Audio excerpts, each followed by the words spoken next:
Voreqe, and a very good morning to you all. I'm delighted to be here this morning to launch the Fiji Health for All Medical Symposium, a joint project of the FNU, Ministry of Health, and Apollo Hospitals of India.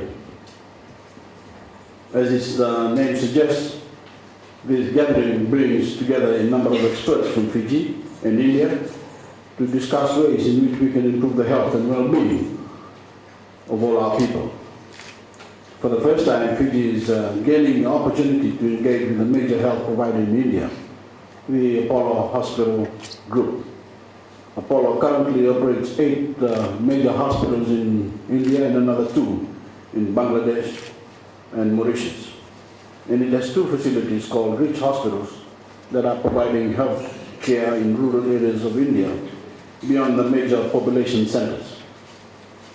All told, the Apollo Group touches the lives of an estimated 1 billion people.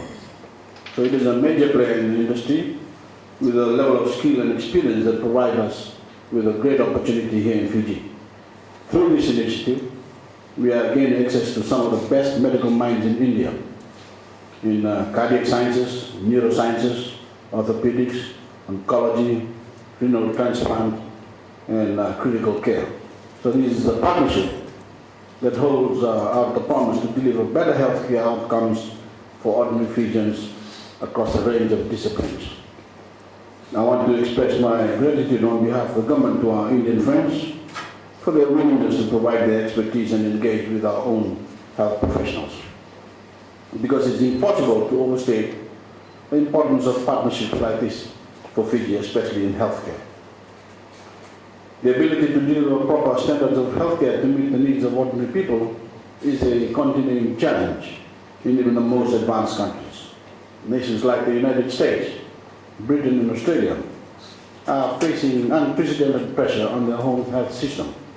Healthcare systems, as more people live longer and demand better care.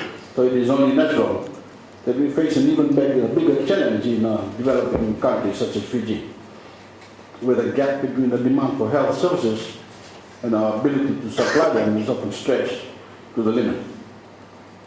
Of course, in an ideal world, more needs to be spent on health. But I want to be frank with the Fijian people about what we can and cannot do in the healthcare area. My government over the past 6 years has been playing the catch-up game in terms of the availability of equipment, of local specialists, nurses, professional healthcare givers, and more importantly, in the attitude of some medical staff to their professional duties. We need a better level of sensibility shown towards patients in our hospitals.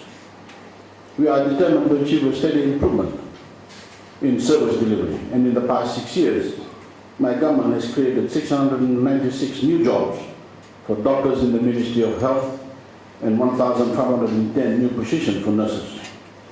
We've also increased the number of medical professionals being trained in Fiji and overseas. And all over the country, we have set up new healthcare clinics with an emphasis on delivering services to Fijians in remote, rural and maritime areas. Recently, Cabinet approved another 553 positions for auxiliary workers in the system, cleaners, hospital orderlies, and so on. In fact, no other government has ever made the investment that we have made and are still making to deliver a better standard of healthcare in Fiji. So the one thing I can promise you is this: while we may not have yet everything we want in the way of staff and equipment, my government is doing everything we possibly can to use what we have wisely, efficiently, and to maximum effect. We are always seeking imaginative ways to overcome the problems we face, to think outside the box, as we continuously say, and to enable us to meet an acceptable standard of healthcare for a country of our size and means. And that means developing more partnerships and collaboration with organizations such as Apollo to help us leapfrog over the current hurdles, particularly in the delivery of tertiary healthcare. We also require the strongest possible commitment to better standards from our health workers, who we highly value for their dedication and skills. It is about doing more with less. It has been my underlying philosophy when it comes to government generally, while at the same time doing everything possible to grow our economy, to increase the size of the national cake, so that we can spend more on health and everything else. One of Fiji's biggest challenges, and it is a challenge for every single citizen, is the burden on our health systems of patients with non-communicable diseases, the NCDs. Such things as heart disease, hypertension, and diabetes are now a bigger problem in countries like Fiji than communicable diseases, as indeed they are in many countries around the world.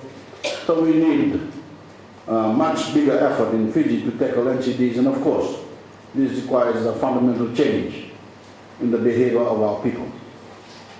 We have to keep being honest with ordinary Fijians and say, if you are in one of the risk categories, you urgently need to change your lifestyle.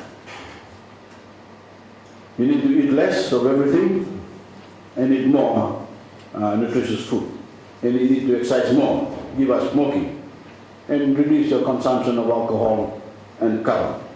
Because this is the only way to keep yourself healthy and to fundamentally reduce the burden of NCDs on our health system. I realize that a plea for moderation may not be a part of a politician's usual pitch during an election campaign. But I'm making it anyway because it's for the good of every Fijian and the good of our country. Put simply, a better Fiji is a healthier Fiji, and that must always be our objective. With these words, Your Excellencies, ladies and gentlemen, I wish you well as you review the current state of health care in Fiji and chart a way forward. Together, the FNU, my government, and the Polo Group have formed a unique partnership, and I now have the pleasure to declare this symposium officially open.